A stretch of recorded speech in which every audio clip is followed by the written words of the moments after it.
know, Jeff, status of number 2 quarterback Elijah Sinaloa. Well, he's still in concussion protocol, and we're going to let it play out, and it'll be a game time decision. Can he be in the protocol and still practice? Well, I don't know the exact rules, so I don't want to misstate anything. I know that whatever the doctors say, we'll have to go with. Because we saw him practicing yesterday, so I didn't know if you could be in one and then be in both at the same time. Just do what they tell me on that. Matt McCann out. Well, we got multiple guys that are game time decisions, and I won't know the availability probably right up until game time. This is a situation where he has to get out on the field and work out a little bit and see how his ankle is before determining whether he can go or some of your other guys can go. That's the preferred case that you want.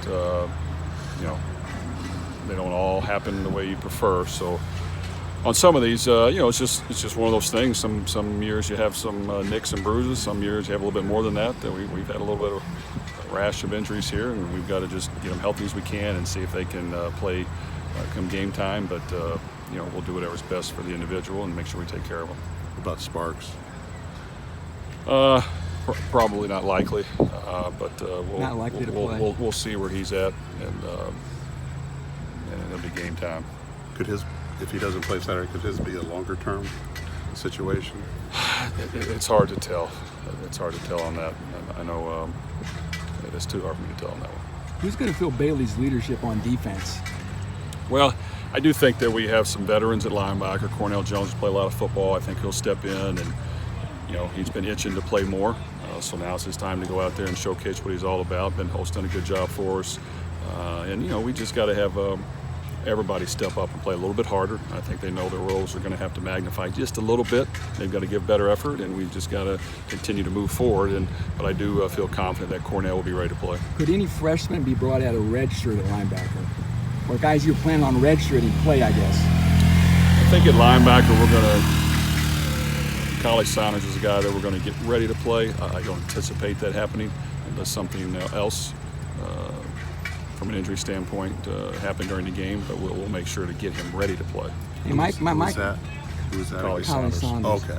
Mike asked Derek Barnes yesterday, could he maybe move back to linebacker? Yeah, it's definitely a possibility. Okay. Yeah, we do have multiple D linemen, so being able to swing him both at linebacker and defensive end is for sure a possibility.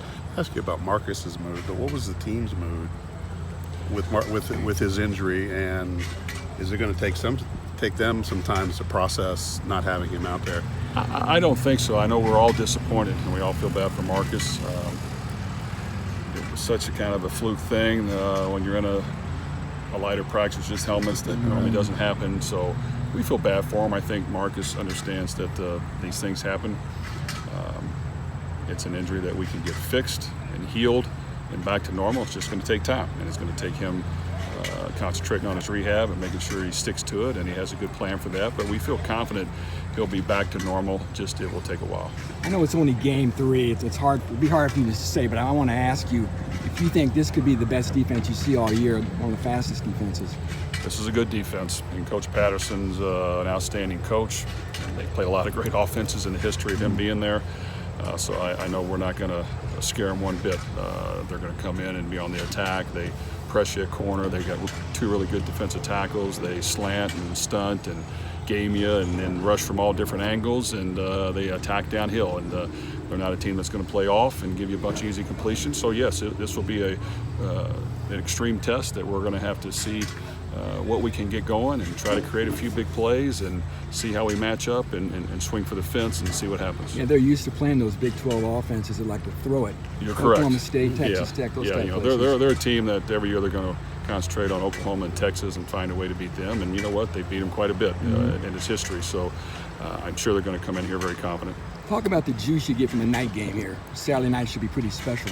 We're excited to get back at our home field at night. Our fans were great last week, and I know they'll be fired up about this opportunity to play under the lights. But it's a great venue, and it's a great opponent coming in.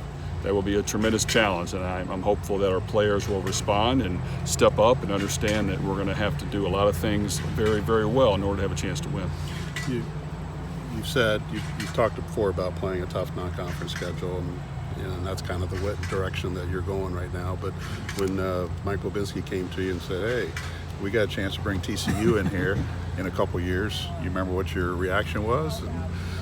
Well, of a lot of teams, TCU to me is a very underrated football team that I know a whole lot about. So I knew that one was going to be a tough task.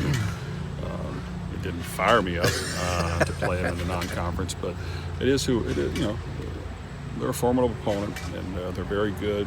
I think it'll, sometimes the wins and losses at the end of the year, you look back and say, well, shoot, I wish we could have played this team and that team. But really, in the end, you're going to get as good as you can get by playing good football teams. So if we deserve to have a great year, we're going to have to beat good teams. And if for some reason it doesn't happen this year, it's because we played very good football teams, and we'll know where we got to get better at. Regardless of what happens Saturday night, though, do you feel playing who you've played so far is going to help you in the Big Ten season once that starts? Well, I think it'll definitely do that. And, you don't want to go down with a rash of injuries, which has happened a little bit, but it will definitely help us prepare for very good football teams. TCU will stack up with all the teams on our schedule as far as talent, how they're played, and how well they're coached.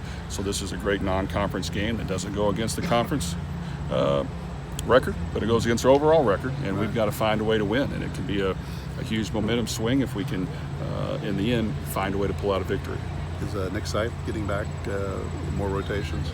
He's getting back in the mix. I wouldn't declare him fully ready to play, but he's back practicing with us.